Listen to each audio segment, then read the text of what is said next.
20 years after the United Nations General Assembly declared May 3rd World Press Freedom Day to raise public awareness of the importance of freedom of the press and to ensure governments uphold their duty to respect the rights of freedom of expression under the Universal Declaration of Human Rights. However, today, countless of journalists are fired for such things as expressing their views, uploading footage, and even blogging online. Some governments continue to censor information and use media to promote propaganda. Worse yet, more than 500 journalists have been killed in the last 10 years, with 60 killings reported worldwide in 2010 alone. For the journalists working in the war zones and the conflict zones, the immediate threat is the conflict itself. But it is not that one. The region we belong to, particularly these days, which is going through many big changes and upheavals from Morocco to Afghanistan. It is also the extremism, the irresponsible groups, and the ideological environment sometimes that put the journalists in danger. So the dangers are security dangers, political dangers, and the environment itself. So we have a responsibility as governments, as civil society, as societies to protect the journalists, to protect all those who would like to give us information, who try to bring the reflection of the reality to us. We are entering a new world for expression, exchange of information, and dialogue.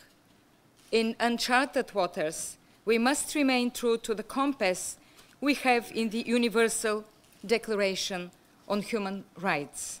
This must remain the starting point for all our action and the measure of its success. On Wednesday, the United Nations and the UN's Educational, Scientific and Cultural Organization, UNESCO, held a day-long event at UN headquarters, where UN Secretary General Ban Ki-moon, among many top UN officials, ambassadors, and leading journalists, expressed his concerns over the need for greater protection of journalists and online reporters, and for the increase in murder and jail rates, often followed by impunity, reflecting, quote, a disturbing lack of official concern for the protection of journalists. Many other journalists languish in jail simply for doing their jobs.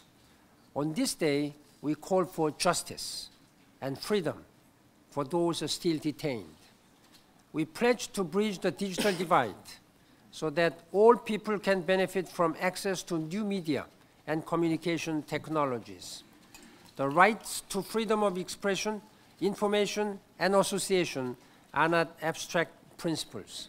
They are rights that states have an obligation to fulfill.